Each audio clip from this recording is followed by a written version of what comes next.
इचलकरंजीतील पंचगंगा नदीतून सध्या गाळ काढण्याचं काम युद्धपातळीवर सुरू आहे। नदीतील गाळ काढला तर नदीची खोली वाढेल आणि पुराचा फटका शहराला बसणार नाही, या अनुषंगानं जिल्हाधिकारी यांनी नदीतील गाळ काढण्यासाठी परवानगी दिली होती। पण या ठिकाणी गाळ न काढता नदी घाटावर वाळूचे ढीग काढून ठेवण्यात आले आणि रात्रीच्या सुमारास या वाळूचे ढीग गायब करण्यात आलेत। याची माहिती काही सामाजिक कार्यकर्त्यांना मिळताच त्यांनी याची जिल्हाधिकाऱ्यांकडे लेखी आणि ऑनलाईन तक्रार केली। याची दखल घेऊन हे काम थांबवण्याचे आदेश जिल्हाधिकारी यांनी तहसीलदारांना दिलेत।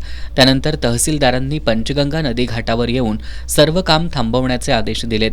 यामुळे नदी काठावर जेसीबी, डंपर, ट्रॅक्टर, ट्रॉली यांच्या रांगा लागल्याचं दिसून येत आहे।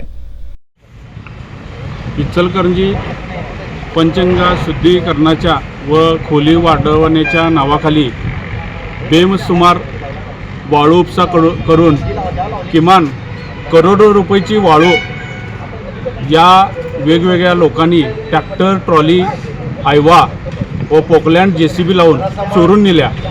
कोणत्याही अधिकाऱ्याचं यांच्याकडे लक्ष नसून फक्त हा दिखावा असून याबाबत इचलकरंजी अप्पर तहसीलदार यांना फोनवरून कल्पना दिली व कलेक्टर साहेबांना सुद्धा या संदर्भात कल्पना दिलेली आहे।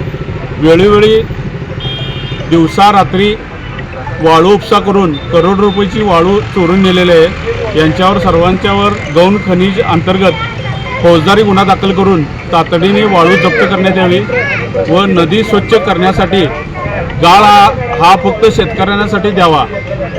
वाळू माफिया येथे मोठ्या प्रमाणात दाखल झाले असून यांच्यावर कारवाई करावी व आम्हाला न्याय मिळवून द्यावा।